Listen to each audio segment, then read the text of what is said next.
আপনার চায়ে কি আরও চিনি লাগবে? Yes, 2 spoon. দয়া করে সামোসাও ট্রাই করতে পারেন। আপনি একটু কেকও ট্রাই করুন, লজ্জা পাবেন না। ট্রাই করে দেখুন। আমি আশা করছি আমাদের এই সময়টুকু অনেক সুন্দর কাটবে। আসসালামু আলাইকুম। 30 দিন কৃতজ্ঞতা আদায় করা চ্যালেঞ্জের আজকে ডে 12। আপনি হয়তো ভাবছেন আমি কার সাথে চায়ের আড্ডায় আছি। হ্যাঁ, আজকের চ্যালেঞ্জের জন্য আপনারও আমার সাথে চায়ের আড্ডায় বসতে হবে। কিভাবে এবং কেন আপনি এই চ্যালেঞ্জটা করবেন, এই বিষয় নিয়ে আমি আপনাদের সাথে কথা বলবো। আর আজকের টপিক হচ্ছে ম্যাজিক্যাল পিপলদেরকে নিয়ে। ম্যাজিক্যাল পিপল হচ্ছে তারা যারা আমাদের জীবনে কিছু অবদান রেখেছে, যারা আমাদেরকে সাপোর্ট করেছে আমাদের জীবনে। এ জীবনে এখন বা কোনো এক সময় অন্য একজন মানুষ এমন কিছু সিচুয়েশন ফেস করে যখন আমরা অন্য কারো থেকে অ্যাডভাইস নেই বা সাপোর্ট নেই জীবনের সামনে আগানোর জন্য। আর কিছু স্পেশাল সময়ে আমাদের এমন একজন মানুষকে দরকার হয় যে আমাদের কথা শুনবে এবং আমাদের নিশ্চিন্ত করবে, আমাদেরকে আশ্বাস দিবে বা নিশ্চিন্ত করবে। খারাপ সময়ে এই ভালো কথাগুলি আমাদের মাঝে একটা মলমের মতো কাজ করে। এটার একটা উদাহরণ হচ্ছে যখন আমাদের নবী সাল্লাল্লাহু আলাইহি ওয়াসাল্লাম মারা গিয়েছিলেন আর ওমর রাদিয়াল্লাহু আনহু অনেক কষ্ট পেয়েছিল, তখন আবু বকর রাদিয়াল্লাহু আনহু দাঁড়িয়ে একটি আয়াত পাঠ করলেন। আয়াতটি হচ্ছে, নবী করিম সাল্লাল্লাহু আলাইহি ওয়াসাল্লাম শুধু একজন বার্তাবাহক ছিলেন না, তার আগেও বার্তাবাহক মারা গিয়েছেন। তাই তিনি যদি মারা যান বা কেউ যদি তাকে মেরে ফেলেন, আপনি তাকে আবার জীবনদান করবেন? এবং তার বদলতে কেউ যদি দুনিয়াতে ফিরে আসেন, তিনি কখনো আল্লাহ তাআলাকে কষ্ট দিবেন না এবং আল্লাহ তাকে তার এই কৃতজ্ঞতার জন্য পুরস্কৃত করবেন। আয়াতটি শুনে ওমর রাদিয়াল্লাহু আনহু বললেন, এই আয়াতটি যেন এখনই অবতীর্ণ হয়েছে। এটি তাকে অনেক প্রশান্তি দিয়েছে এবং এটি সম্ভব যা আমরা জানি। সঠিক সময়ে একজনের একটি কথা যেটি আমাদের কষ্ট দূর করতে সাহায্য করে। এবং আমরা এটাও জানি যে কিছু মানুষের এরকম কথা আমাদের এরকম ব্যথাকে দূর করতে অনেক সাহায্য করে। এবং আজকের চ্যালেঞ্জের জন্য আমরাও কিছু এরকম মানুষদের পুনরায় মনে করব। এমনটা হয়ে থাকে জীবন সংগ্রামে, আমরা ভুলে যাই যে কিছু এমন মানুষ আমাদেরকে সাহায্য করেছিল, কিন্তু এমনও সময় আছে আমরা ভুলে যাই এবং কিছু সময় আছে হয়তো আমরা ভুলি না, কিন্তু ওই সময়টা আমরা অবগত ছিলাম না যে তখন ওই মানুষটি আমাদের জন্য যা করেছিল এবং এটি আমাদেরকে ভবিষ্যতে কী ফলাফল দিবে। এবং এই জীবনে যতই বয়স্ক হই আমরা ততই উপলব্ধি করি এবং আমরা আরও অনুভব করি যখন আমরা পেছনে তাকাই।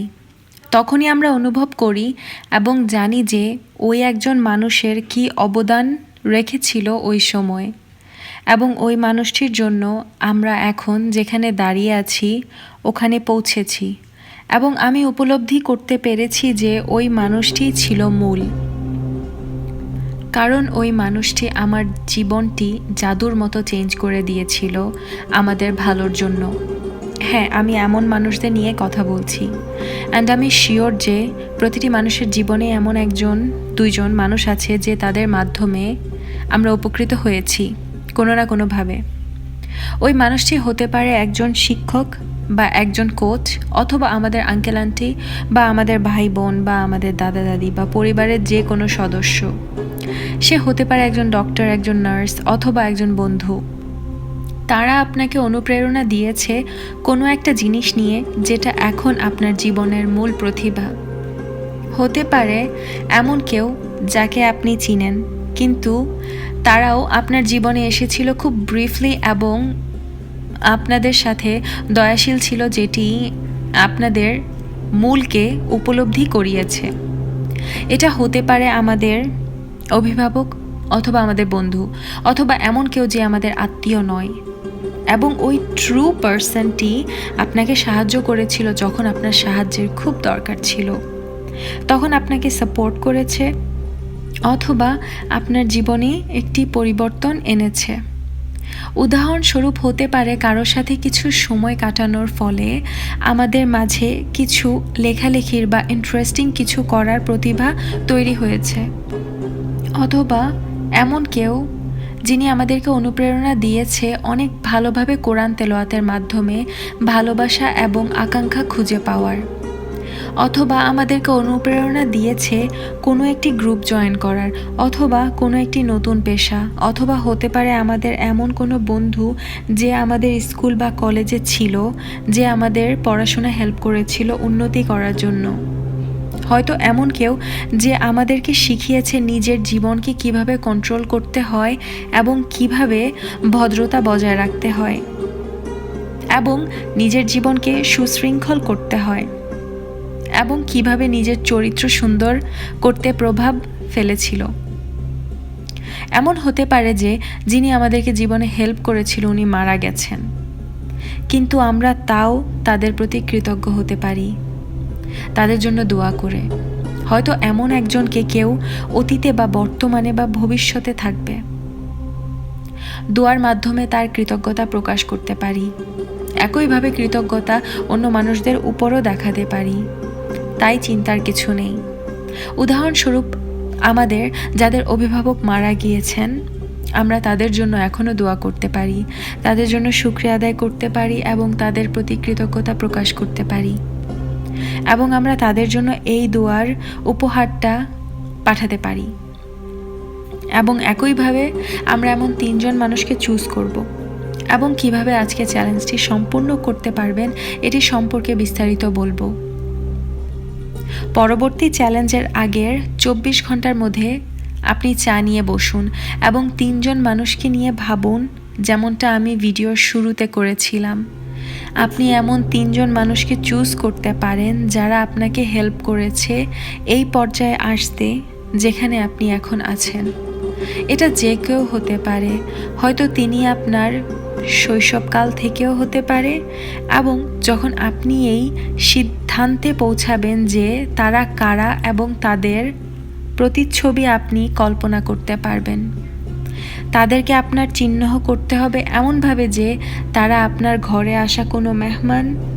একইভাবে যেভাবে আমরা আমাদের শৈশবে ঘরবাড়ি খেলতাম, চা পান করতাম, বিভিন্ন রকম পুতুল খেলতাম। কল্পনা করেন যে আপনি এমন একটি খেলা করছেন। কল্পনা করেন যে আপনি ওই মানুষদের সাথে এখন বসে আছেন এবং তাদের জন্য চা বানাচ্ছেন এবং তাদের সাথে কথা বলছেন এমনভাবে যে আপনি আপনার নিজের কথাও শুনতে পাচ্ছেন। এবং মনে রাখেন যে আপনার এটি এক বসায় করতে হবে এবং তাদের প্রত্যেককে এক এক করে আপনার আমন্ত্রণ করতে হবে। সবাইকে একসাথে নয়, তাদেরকে আলাদা ডাকতে হবে এবং তাদের প্রত্যেকের সাথে এককভাবে কথা বলতে হবে একের পর এক এবং একই বসায়। এটি করার কারণ হচ্ছে নিজের মধ্যে গভীরভাবে সেই কৃতজ্ঞতার অনুভূতিটি অনুভব করতে পারবেন, এবং এটি তখনই সম্ভব হবে যখন আপনি এটি এক বসায় করতে পারবেন। আমি জানি এটি একটি চ্যালেঞ্জ, এবং আমি এটিও জানি যে এটি আপনি করতে পারবেন। আপনি 5 মিনিট সময় নিতে পারেন বা এর চেয়ে বেশি সময় নিতে পারেন, বাট আপনার এই 3টি মানুষের সাথেই সময় বের করতে হবে। এবং মনে রাখবেন আপনার তাদেরকে ধন্যবাদ জানাতে হবে এবং তাদেরকে ধন্যবাদ দেওয়ার জন্য আপনার তাদের নাম নিতে হবে এবং ওই সকল মানুষদের সাথে ওই মুহূর্তগুলো নিয়ে কথা বলতে হবে এবং অভিজ্ঞতাগুলো যেটি আপনার মস্তিষ্কে এখনও বিদ্যমান, এবং তাদের কাছে এগুলো বিস্তারিত বলেন যে ওই সকল মুহূর্তগুলো কিভাবে আপনার জীবনে পরিবর্তন এনেছে। এটি নিয়ে বিস্তারিত কথা বলুন। আবিদা ম্যাম তার প্রাইমারি স্কুল শিক্ষিকাকে মনে করেন এবং প্রায় তাকে ডেকে তার সাথে বসেন চায়ের আড্ডায়। তিনি বলেছেন যে তিনি একজন ভদ্রমহিলা ছিলেন এবং তিনি একজন পারিবারিক বন্ধু ছিলেন। তিনি প্রায়ই তাদের বাসায় আসতেন যখন ওনার স্কুল বিরতি দিত। যেহেতু ওনার স্কুল গ্রামে ছিল, সেহেতু সেখানে কোনো ভালো দামি দোকান বা বিলাসিতার জায়গা ছিল না। কিন্তু প্রায় পুরুষরা সেখানে তাদের বাইক বা ট্রলি নিয়ে বিভিন্ন জিনিস বা পণ্য বিক্রি করত এবং একজন ব্যক্তি ছিল যে তিনি প্রায়ই তার বাইকে ক্রিম রোল বিক্রি করত। শৈশবকালে প্রায়ই প্রত্যেকেরই এমন মিষ্টি খাবার পছন্দ ছিল। ওই সময় সেই ক্রিম রোলটি ছিল পাকিস্তানের 1 রুপি। যখন শিক্ষিকা সেই স্কুলের বিরতিতে যে ক্রিম রোলটি কিনত তখন তিনি আবিদা ম্যামের জন্যও কিনত। আবিদা ম্যামের মা ছিলেন ওই স্কুলের প্রধান শিক্ষিকা এবং মাঝে মধ্যে তিনি সেই শিক্ষিকাকে বলতেন তার মেয়ের জন্য সেই ক্রিম রোল কিনে আনতে। হাসাহাসির সময় হোক খুশির সময় তিনি অকেশনালি এই রোলটা কিনতেন এবং প্রধান শিক্ষিকা এটা দেখতেন এবং খুব খুশি হতেন। আবিদা ম্যাম এটি দেখে খুব এক্সাইটেড হয়ে যেত এবং অপেক্ষা করতেন যে কখন সেই ক্রিম রোল বিক্রেতা আসবেন এবং সেই স্কুল ছুটির পর তিনি তা কিনবেন। যদিও তার অভিভাবক ছিল তার সকল প্রয়োজন মেটানোর জন্য, কিন্তু তাও তিনি তার শিক্ষিকার এ ব্যবহারটা খুব পছন্দ করতেন। আবিদা ম্যামের এটা অনেক ভালো লাগতো। আবিদা ম্যাম উপলব্ধি করতে পারলেন যে তার শিক্ষিকার তার প্রতি ভালোবাসা এবং উদারতা তাকে তার মনোবল তৈরি করতে সাহায্য করলো, যাতে তিনি তার স্কুল এবং কলেজের পড়াশোনায় এবং ভালো ফলাফল পেতে সাহায্য করছে। যখন তিনি তার জীবনের পূর্বের সফলতার দিকে ফিরে তাকালেন, দেখলেন তার এই শিক্ষিকার ভালোবাসা ও উদারতা তার জীবনের মূল্যবান একটি ভূমিকা পালন করেছে তার লালন পালন এবং বুদ্ধির বিকাশে। যখন কেউ শৈশবকালে একটি বাচ্চাকে ভালোবাসা দেয়, আদর করে এবং তাদের মনোবল তৈরিতে এবং নিজের মূল্যায়ন করতে শেখায়, তখন এটা ব্যাপার না যে এটা কিভাবে দেওয়া হয়েছে বা কতটুকু দেওয়া হয়েছে, কিন্তু যেই জিনিসটা ম্যাটার করে যে কতটুকু যত্ন তার নেওয়া হয়েছে এবং কতটুকু মূল্যায়ন তাকে করা হয়েছে, যেটি তার জীবনে অনেক গুরুত্বপূর্ণ ভূমিকা পালন করে। তাই তিনি তাকে চা খাওয়ার জন্য দাওয়াত দেয় কল্পনায়, তাকে ধন্যবাদ জানানোর জন্য। আমি শিওর যে আপনাদেরও কিছু বলার আছে আপনাদের এমন 3 জন মানুষকে।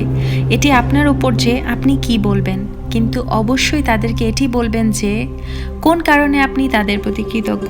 এটি হচ্ছে গুরুত্বপূর্ণ যে তাদেরকে বলা যে কেন আপনি তাদের উপর কৃতজ্ঞ এবং তাদের সাথে মুহূর্তগুলো ভাগাভাগি করুন, একটা দারুণ সময় কাটান এবং এই অভিজ্ঞতাই তাদের সঙ্গে উপভোগ করুন। আপনি সচেতন হতে পারেন যে কেউ আপনার ঘরে এসেছেন এবং আপনাকে দেখে ভাবছে যে সে কি করছে, কেনই বা করছে।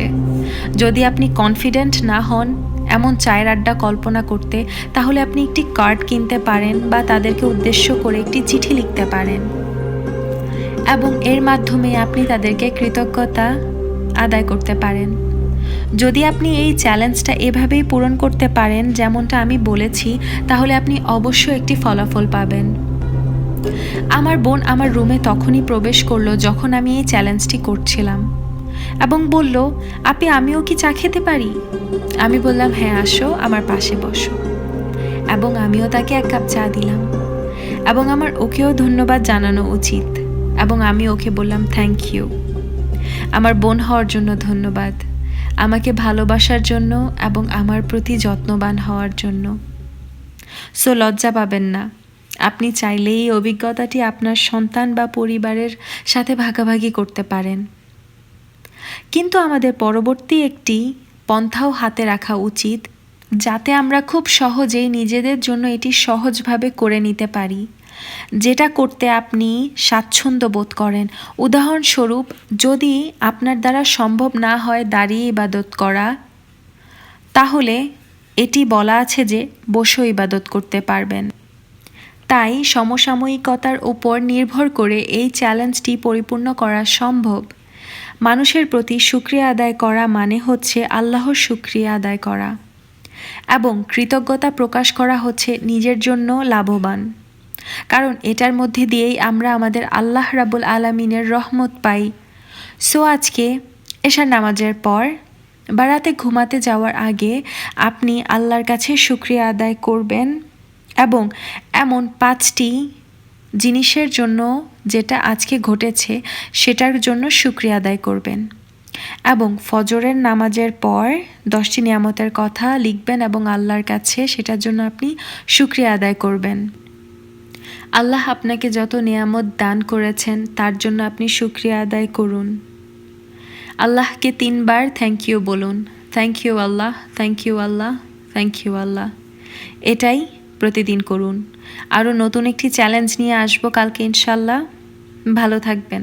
আসসালামু আলাইকুম।